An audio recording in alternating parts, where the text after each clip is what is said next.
तो ये डायमेंशन का यूज, अब डायमेंशन के यूजेस पे आते हैं।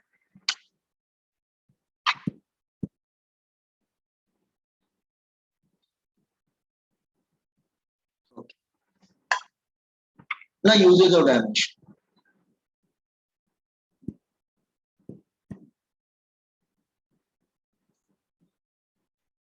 यूजेस ऑफ डायमेंशन, डायमेंशन में ट्रिक यूज किया था, वो ट्रिक में समझाने की कोशिश कर, ठीक है। Just understand the trick first.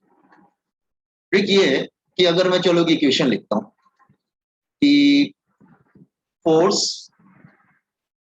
Plus velocity, मैं जो इक्वेशन लिखता हूं बताना वो सही है कि गलत है। वेलोसिटी माइनस डिस्प्लेसमेंट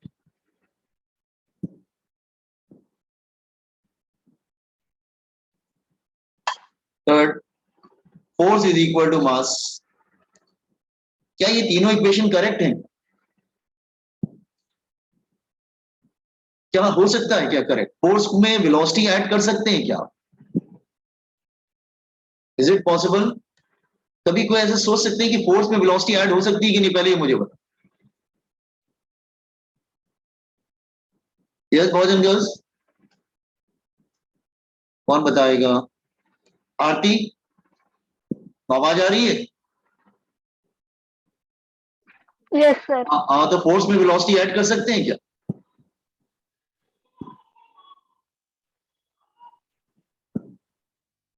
नहीं कर सकते बेटा। कैसे कर सकते हैं? फोर्स अलग होता है, वेलोसिटी अलग होता है, इसकी यूनिट न्यूटन होती है, इसकी मीटर पर सेकंड होती है, कैसे ऐड कर देंगे आप? एक जैसी क्वांटिटी, इसकी यूनिट होती है न्यूटन, इसकी यूनिट होती है मीटर पर सेकंड, कैसे ऐड कर देंगे आप? दोनों अलग अलग बातें हैं दोनों। You can not do this, आप नहीं कर सकते। तो इसका मतलब ये गलत हो गया। यू कैन नॉट ऐड, आप कभी भी फोर्स में वेलोसिटी ऐड कर ही नहीं सकते। हाँ, अगर मैं ऐसा लिखता, तो क्या इसका मतलब ये तीनों ही इक्वेशन रॉन्ग है। वेलोसिटी में कुछ माइनस नहीं कर, वेलोसिटी में सिर्फ वेलोसिटी माइनस कर सकते। अच्छा, force is equal to mass, ये भी गलत है। हाँ, अगर मैं इस तरह से लिखूं, चाहिए फोर्स 1 प्लस फोर्स 2, आप कहेंगे सर ये हो जाएगा क्योंकि दोनों फोर्स हैं। अगर मैं बोलूं जैसे ये वेलोसिटी 1 माइनस वेलोसिटी 2, आप कहेंगे ये भी हो जाएगा सर, वेलोसिटी में वेलोसिटी माइनस कर सकते हैं, ठीक है। और वेलोसिटी में हम वेलोसिटी माइनस कर सकते हैं, वेलोसिटी 2, ये भी करेक्ट है। अगर मैं बोलता हूं time 1 is equal to time 2, ठीक है, ये भी हो सकता है, दो टाइम इक्वल हो सकते हैं। इसका मतलब क्या है कि हमें समझ में आया कि डिफरेंट डिफरेंट क्वांटिटीज को आप ऐड और सब्ट्रैक्ट नहीं कर सकते, वो सेम क्वांटिटीज होनी चाहिए। मतलब या तो दोनों फोर्स होगा तो ऐड कर सकते हो, अगर दोनों वेलोसिटी है तो माइनस भी कर सकते हो। हम लोग करते थे ना काइनेमेटिक्स में, final velocity minus initial velocity कर देंगे, तो टाइम को भी इक्वल कर सकते हैं। इसका मतलब ये क्यों नहीं हो सकता? क्योंकि ये क्वांटिटीज डिफरेंट है। और ये सेकंड वाला कॉलम में क्यों हो सकता है? क्योंकि क्वांटिटी सेम है। इसका मतलब हमें समझ में आया कि एक जैसी क्वांटिटीज को, ये इसका रिजल्ट क्या मिला, हमको ये समझ में आया कि only like dimensions can be added, like quantities can be added. एक जैसी डायमेंशन वाली क्वांटिटीज को तुम ऐड कर सकते हो, और एक जैसी डायमेंशन वाली क्वांटिटीज को सब्ट्रैक्ट कर सकते हो, और एक जैसी डायमेंशन वाली क्वांटिटीज को तुम इक्वल टू भी कर सकते हो। इसका मतलब जस्ट सीधा रिजल्ट रिजल्ट हमको ये मिला कि अगर सपोज कर लो, अगर मैं बोलता हूं a प्लस बी, तो ये तभी पॉसिबल है जब a और b दोनों सेम होनी चाहिए, मतलब दोनों का डायमेंशन सेम होना चाहिए, वो एक जैसी क्वांटिटीज होनी चाहिए। अगर मैं बोलता हूं c माइनस डी, तो इसका मतलब क्या होगा? c और d का डायमेंशन क्या होना चाहिए? वो भी सेम होना चाहिए, तभी हो सकता है, अदरवाइज नहीं हो सकता। डिफरेंट क्वांटिटीज या डिफरेंट टाइप की क्वांटिटीज या डिफरेंट डायमेंशन की क्वांटिटीज को आप ऐड और सब्ट्रैक्ट नहीं कर सकते, नहीं कर सकते। Is it clear what I am saying? Third, अगर मैं ऐसे लिखूं जैसे here z is equal to a plus b,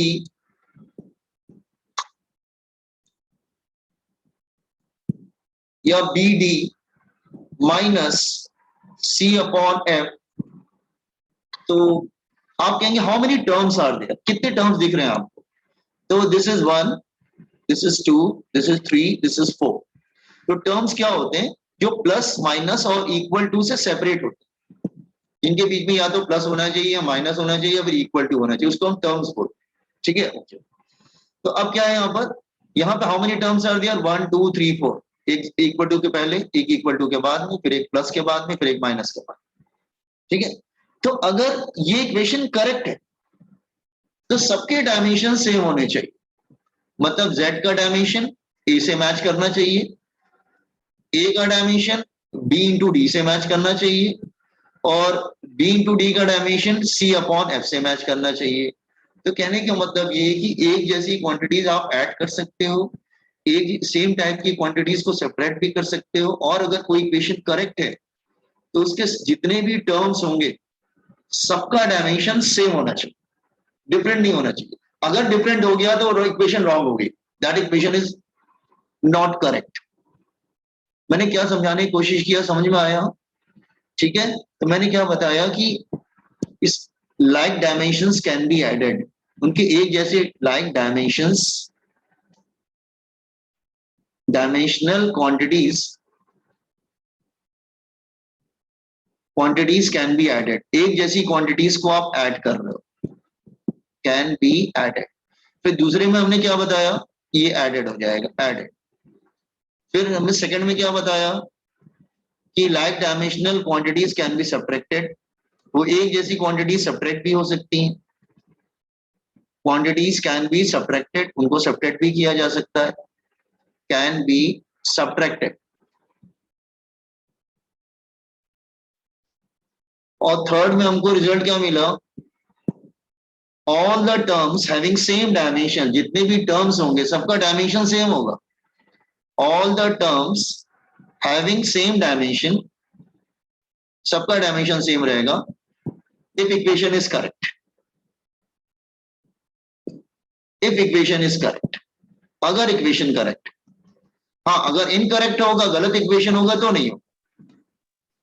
तो ये this copy on this one, इसको नोट करके लिख लीजिए जो मैंने अभी बताया, दिस ईयर ये लास्ट का जो 1 2 3 पॉइंट दिस वन, क्योंकि इसको हम इसको यूज करेंगे न्यूमेरिकल में। मतलब एक जैसी क्वांटिटीज को आप ऐड कर सकते हैं, एक जैसी क्वांटिटीज को सब्ट्रैक्ट कर सकते हैं, एक जैसी क्वांटिटीज को आप इक्वल टू भी कर सकते हैं, एक जैसी क्वांटिटीज को आप अगर इक्वेशन करेक्ट है तो जितने भी टर्म्स होंगे, टर्म्स मतलब सेपरेटेड बाय प्लस माइनस और इक्वल टू, जितने भी टर्म्स होंगे सबका डायमेंशन सेम हो।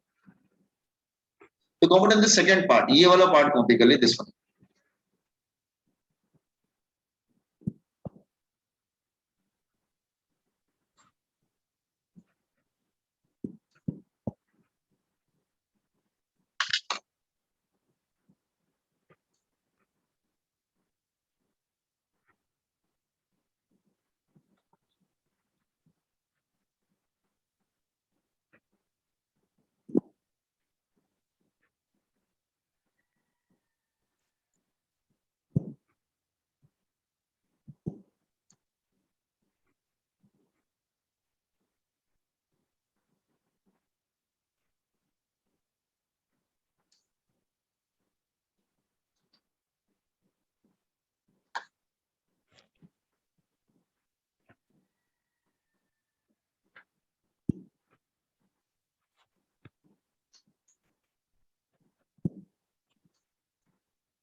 ओके ओके, नाउ अच्छा इसका यूज देखते हैं। पहला use, just here uses, to check correctness of equation.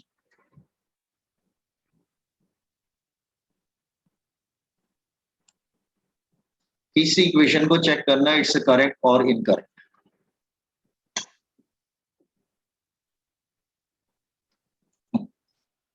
सी जैसे मैं कोई इक्वेशन ले लेता हूं,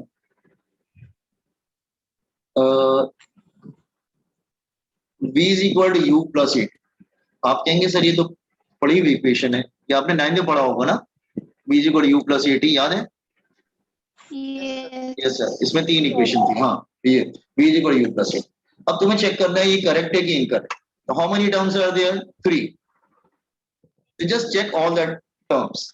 जितने भी टर्म्स दे रखे हैं ना, अच्छा मीनिंग तो सबको मालूम है, u फॉर इनिशियल वेलोसिटी, ये सब मालूम है। Initial velocity, v for final velocity, t for time and a for acceleration, ये सब आपको मालूम है। एक्सेलरेशन, ठीक है। अब जरा इनका डायमेंशन चेक कर लेते हैं, ठीक है। पहले हम चेक करते हैं v का, v का डायमेंशन। वेलोसिटी है, तो वेलोसिटी क्या था? L1t-1, कोई प्रॉब्लम नहीं है। फिर u का चेक कर लेते हैं, u भी तो वेलोसिटी है, इसका भी सेम रहेगा। L1t-1 कल किया था वेलोसिटी का, तो दोनों u और v का सेम होगा, क्योंकि दोनों after all both are velocity है, तो दोनों वेलोसिटी। देखो ये इनिशियल वेलोसिटी है, ये फाइनल वेलोसिटी है, लेकिन है तो दोनों वेलोसिटी ना, तो दोनों का डायमेंशन सेम रहेगा। अच्छा, a इंटू टी का क्या होगा? एक्सेलरेशन का डायमेंशन क्या था? Yes, anybody, what is the dimension L1t-2. L1t minus L1t-2. 2। और टाइम का क्या हो जाएगा? t। तो ये क्या आ जाएगा? That is L1t-1।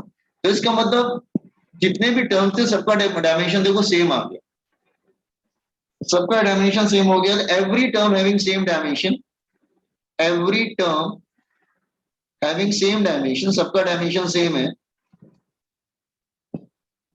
Same dimension. Hence equation is correct. Hence equation is correct. Equation is correct.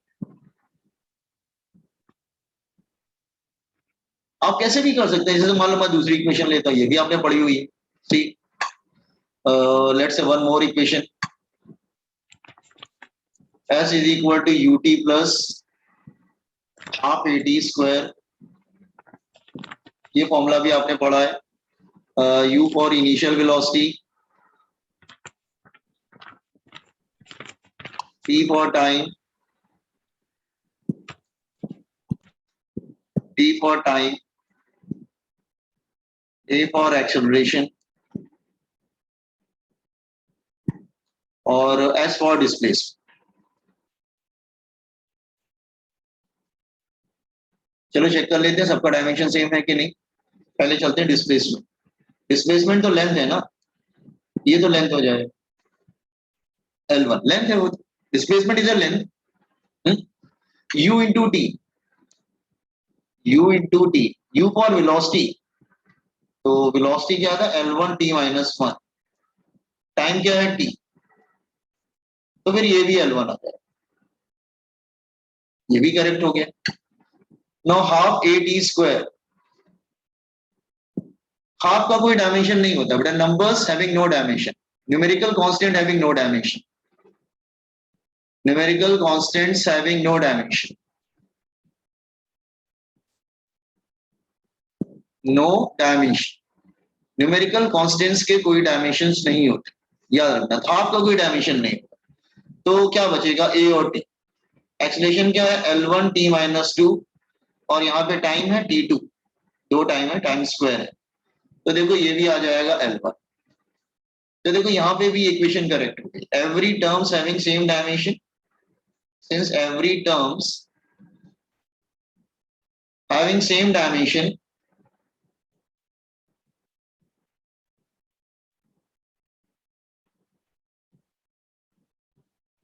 Equation is correct. You got this one? Covered on these two examples, याद रहेगा आपको। To check the correctness of this equation, any equation you can say, of it,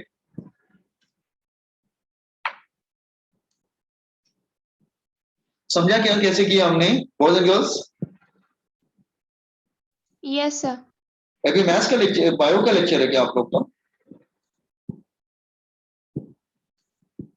नहीं, bio का नहीं। ठीक।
Sir, scroll it.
हम्म,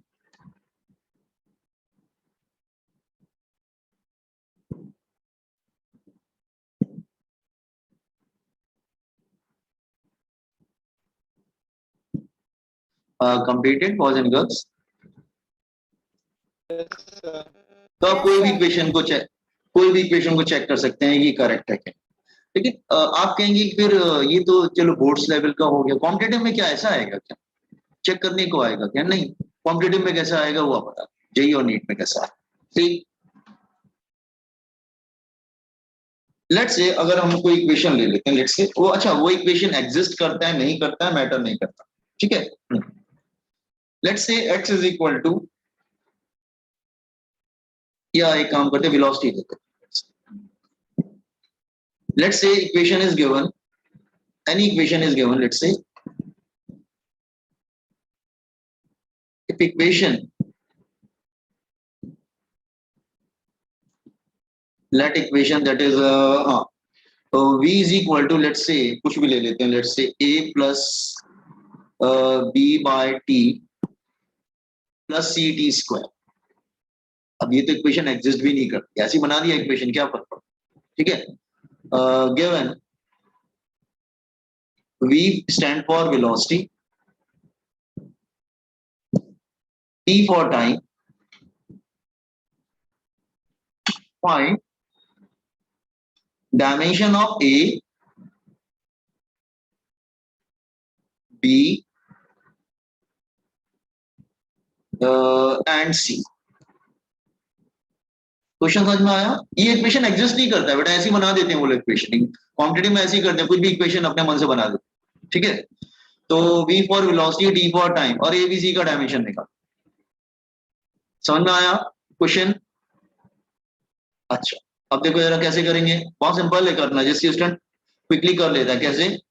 उसका मालूम है, सर ने बताया था कि all the terms having same dimension, सबका डायमेंशन सेम रहता है।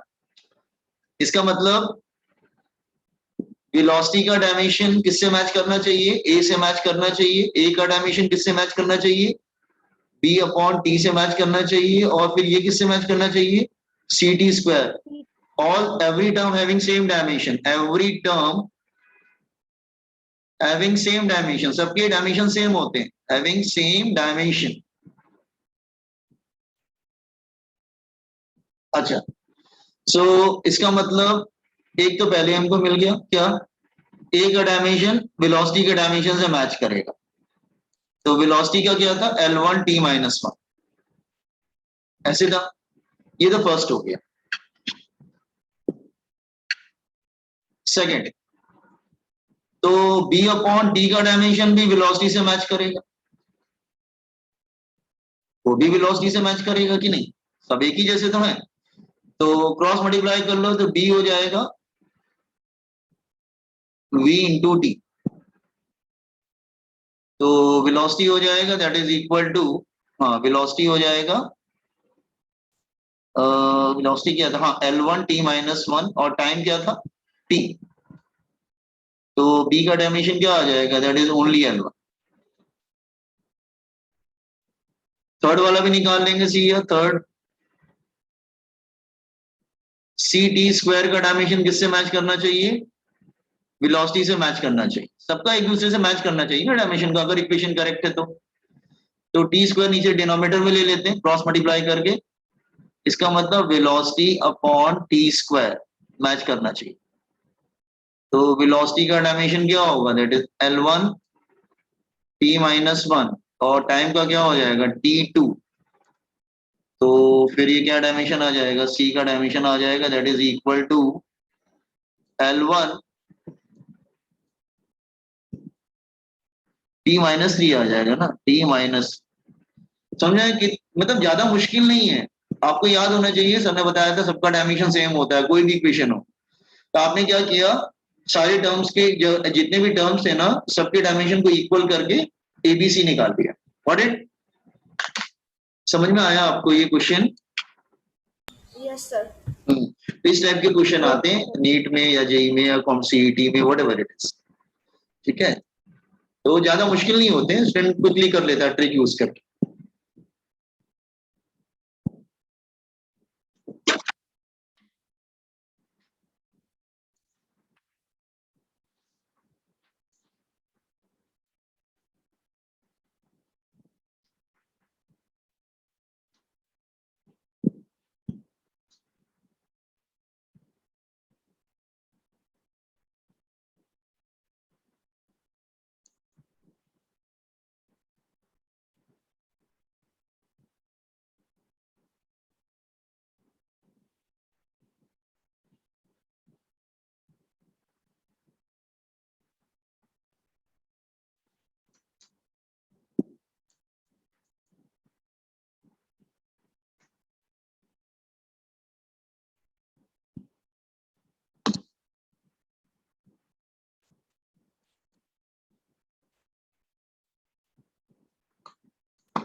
चलो आज हम लोग यहीं पे रोकते हैं बेटा, कल हम लोग कंटिन्यू करेंगे, चलो डायमेंशन वगैरह आप लोग याद कर लीजिए, ठीक है boys and girls, we will stop here, yes sir. यहाँ मीटिंग एंड करेंगे, okay thank you very much, okay sir. Thank you, learn dimension, I will send recording, जिसको रिकॉर्डिंग चाहिए भेज देना, बोल देना मैं भेज, thank you sir. Thank you very much, thank thank you sir. You so much.